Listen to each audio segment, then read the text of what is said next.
This is Dustin Baker from VikesNow, the Tuesday, June 28th edition. We're going to talk about a fun topic. At least I think it's fun. I bet you do too, because it involves a beloved Vikings figure. That's Harrison Smith. So last week he was cruising around on Viking Circle, a YouTube show that I think is new, or at least has a new title, with Gabe Henderson, and basically said he doesn't really care if he gets to the Hall of Fame. If it happens, great. If it doesn't, and he still loved playing the game, and he did what he loved. So, I mean, what a wonderful attitude to have. I would say at this point, he's going to be 30, or he is 33 years old, played 145 football games in his career. Now is the time to discuss the possibilities of Smith reaching the Hall of Fame, because he doesn't have too much time left. And I'll get to one of those ways about his time left and expound on that a little bit. But as it stands, you probably saw, if you're into this stuff as hardcore as I am, about 2 years ago now, I tweeted a comparison at the time of Harrison Smith and Troy Polamalu, who is indeed the standard bearer of modern safeties for Hall of Fame induction. And statistically, those two men continue to be bedfellows through Smith's number of starts. So if you pull up the numbers, go look at my Twitter feed. Mathematically, those two are similar. So that's where the debate even comes from at all, is because the numbers are there. If voters want Harrison Smith in the Hall of Fame, it's not going to be some absolute prayer that he gets in. The numbers are there. But I want to tell you the 4 ways that he can feasibly get into Canton. Again, no fancy graphics department, just me speaking. So follow along with me verbally. The first one is your favorite. He has the individual numbers, plain and simple. The first easiest way is for him to win a Super Bowl with the Vikings. Troy Polamalu won a Super Bowl. Was it just the one? I think it was just the one in Pittsburgh, and that forever sealed the deal. Once he has the Hitman-like numbers, he just needed a Lombardi to put him over the top. I should distinguish that in his career, Harrison Smith has 6 Pro Bowls and 2 All-Pros, whereas Troy Polamalu has 8 Pro Bowls and 6 All-Pros. So there is a distinction there in terms of notoriety already by the voters or the writers. But the easiest way for Harrison Smith to be sort of a slam dunk from 5 years from when he retires is for these Minnesota Vikings to win a Super Bowl. And for his purposes, it probably doesn't matter if it's this year or next year. It just got to get done. So that is the straightforward, organic, homegrown way. Dude drafted in 2012 from Notre Dame, gets a new head coach after Mike Zimmer, and bada bing, the Vikings finally win a Super Bowl after 4 unsuccessful tries. And that, in addition to the glee that you would feel for the Vikings finally winning in February, you would probably stamp a ticket to Hall of Fame for Harrison Smith. So that's number 1. Number 2 isn't quite as fun, but it's awesome for Harrison Smith. That is win a Super Bowl somewhere else. And yeah, it kind of teeters on ring chasing for him or latching on to a dynasty because by the next time he's even eligible to go anywhere, assuming the Vikings don't trade him this summer or this autumn, he'll be 34 years old. And it's not like his contract is up next year, but let's say the Vikings have a shitty year and they proceed to torch the roster and start over next March. That would mean Hitman would be on the chopping block and he would go somewhere else. So in theory, if he latched on to the Chiefs or the Bills, or at that time, who would be the cream of the crop in the NFC, maybe the Rams.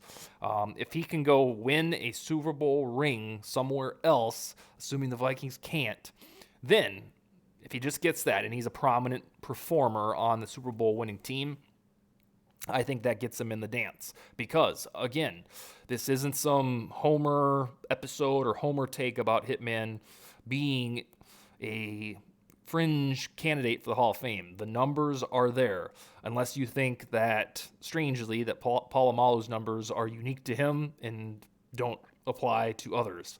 It would be wildly inconsistent, but the individual production is there. I think the team accolade needs to accompany him. So number 1 would be winning a Super Bowl with the Vikings. Number 2 would be winning a Super Bowl somewhere else.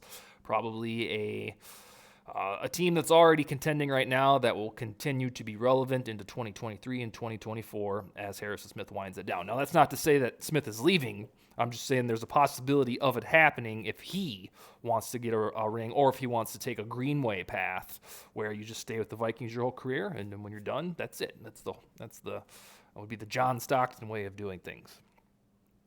All right, here is the next one. This is the third one. This one's intriguing too. This is the longevity method. So he's going to be 34 in February, like I said a couple minutes ago. He could, without a Super Bowl ring from these Vikings or those Chiefs or those Bills, he could play at this similar level that you've seen over the last 2 years, which is a top 10 safety. And if he just did that until he's 38 or 39, then he'd probably have his ticket punched. Now, that's unlikely because safeties, hard hitters don't do that. Well, especially hard hitters don't do that because that shit takes a toll on your body. But there is that longevity method that if the Vikings, for the love of God, can't win a Super Bowl and he don't feel like going to Chargers, Chiefs, Bills, whatever team is your contender, guaranteed contender pick, he can probably play for another 4 seasons at this high level. That takes him through about age 37, 38.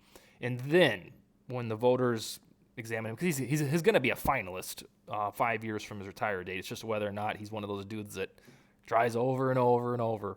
But I think if he somehow had a Larry Fitzgerald-like trek through his 30s and continued to be the hitman and start and fire up PFF grades in the 70s and 80s into age 36, age 37, then there is a reasonable path for him to reach Canton without a Super Bowl ring, in my opinion.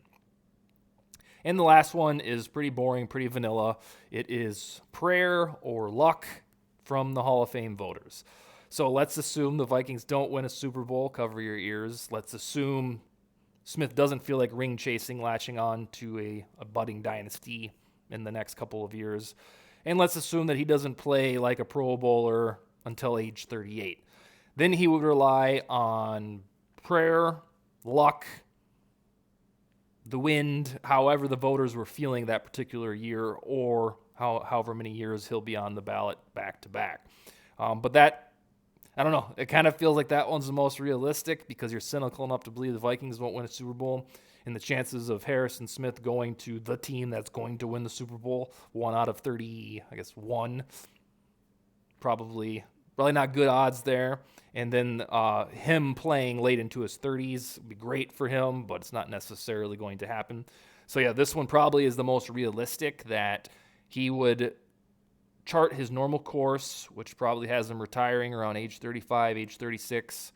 Played pretty darn good the last couple seasons, and then it's in the hands of the voters, and he hopes that his reputation and performance speaks for itself, and at that point, that would have been about 12 or 13 illustrious years in the NFL. So, 4 ways. Win a Super Bowl with the Vikings. Number 1. Number 2, win a Super Bowl somewhere else in the next 3 or 4 years.